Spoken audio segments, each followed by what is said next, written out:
Okay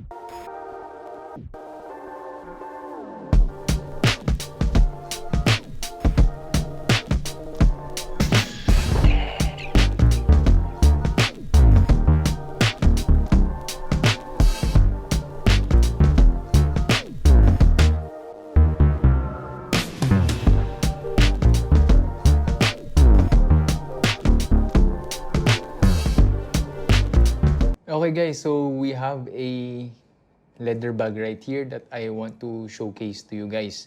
So this is from the Tannery, Manila. This is a locally produced and manufactured brand. They've been around since 1901, if I'm not mistaken. So before I go through the specs and the description, I want to show you the product first. So this is of course color black, all leather, and it comes in with this pouch, so you can store away just in case you don't want to use it. So I bought this product from Lazada. If you're interested, I'll make sure to attach the link in the product description. So the dimensions of this would be 12.5 length, 4.5 width, and 13-inch for the height, with 5.5-inch handle drop. I think it's this one for the handle drop.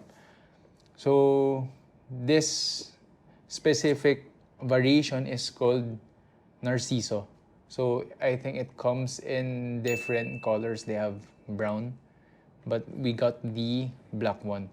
So for the description, the Narciso convertible bag is easy to pair with any office attire or even your casual denims on your next travel destination.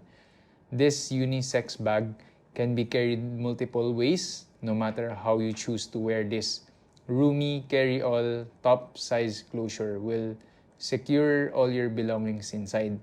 So this bag has the front pockets. So the front pockets also feature storage for items you'd like to keep within easy reach, such as your mobile phone, keys, or wallet. So as you can see here in the front, we have two pockets here.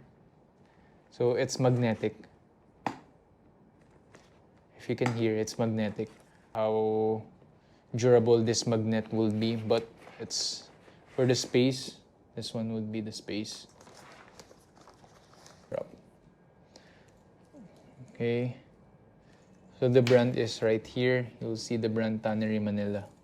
So for the inside, it's spacious.